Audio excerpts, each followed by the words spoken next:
Ny diatanana moa zany a diatanana mitondra asina izy io de fanajariana amin'ny alalan'ny fizahantany zay na amin'ny teny frantsay hoe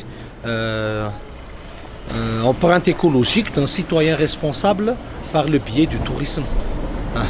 De ny tanjona io zany a amin'ny anatin'ny taona ray de manao diatanana amin'ireo vohitra 12 masina ale 12 collines sacrées any Andrinampoinimerina zany. Ok, nanomboka tamin'ny sabotsy 24 août tany voalohany tany Ambohidrabiby de mitohy izy io indray mandeha isam-bolana 21 septembre ny manaraka.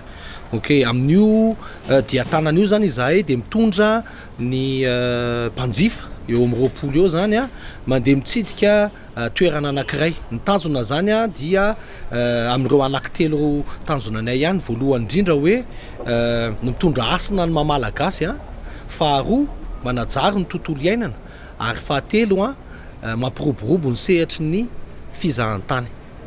Reo zany tanjona hitondrana an'le mpanjifa. De ao anatin'iny andro iray iny izahay de mitondra an'izy ireo a mitsidika vakoka zany sy ny toerana manan-tantara, manazava ny tantara Madagasikara ihany koa, mandeha manao asa fambolena any amin'le EPP any toerana ary manao pèlerinage gastronomique na koa hoe sakafo mamalagasy any toerana zany.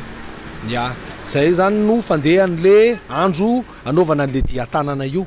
Diatanana mitondra asina indray mandeha isam-bolana mitsidika vohitra masina vitanay ao anatin'ny herintaona ny vohitra masina 12 eto Imerina. De amin'izay zany le tonga amin'le fomba fiteny hoe andriana amponin'ny Imerina rehefa vita le vohitra masina 12. Tanteraka ny diatanana zany rehefa vita izy 12.